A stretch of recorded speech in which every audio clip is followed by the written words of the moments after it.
15वां अध्याय। सती की तपस्या। ब्रह्मा जी बोले, हे नारद, एक दिन मैं तुम्हें लेकर प्रजापति दक्ष के घर पहुंचा। वहां मैंने देवी सती को उनके पिता के पास बैठे देखा। मुझे देखकर दक्ष ने आसन से उठकर मुझे नमस्कार किया। तत्पश्चात सती ने भी प्रसन्नतापूर्वक मुझे नमस्कार किया। हम दोनों वहां आसन पर बैठ गए। तब मैंने देवी सती को आशीर्वाद देते हुए कहा, सती, जो केवल तुम्हें चाहते हैं और तुम्हारी ही कामना करते हैं, तुम भी मन में उन्हीं को सोचती हो और उसी के रूप का स्मरण करती हो।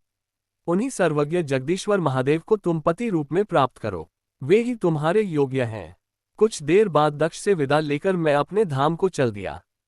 दक्ष को मेरी बातें सुनकर बड़ा संतोष एवं प्रसन्नता हुई। मेरे कथन से उनकी सारी चिंताएं दूर हो गईं। धीरे धीरे सती ने कुमारावस्था पार कर ली और वे युवा अवस्था में प्रवेश कर गईं। उनका रूप अत्यंत मनोहारी था। उनका मुख दिव्य तेज से शोभायमान था। देवी सती को देखकर प्रजापति दक्ष को उनके विवाह की चिंता होने लगी। तब पिता के मन की बात जानकर देवी सती ने महादेव को पति रूप में पाने की इच्छा अपनी माता को बताई। उन्होंने अपनी माता से भगवान शंकर को प्रसन्न करने के लिए तपस्या करने की आज्ञा मांगी। उनकी माता ने आज्ञा देकर घर पर ही उनकी आराधना आरंभ करा दी।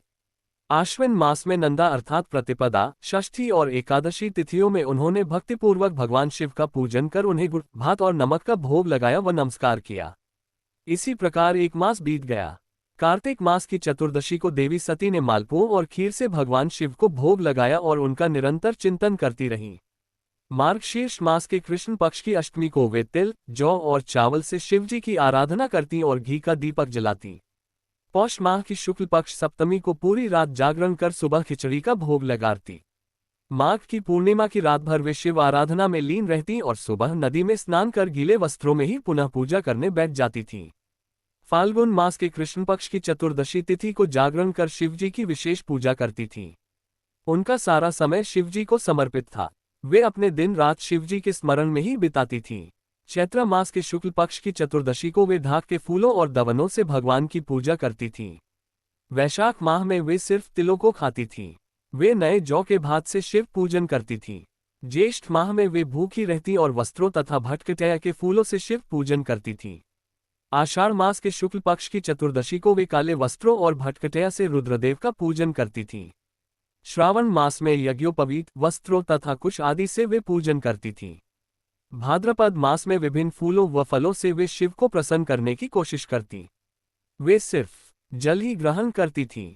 देवी सती हर समय भगवान शिव की आराधना में ही लीन रहती थीं।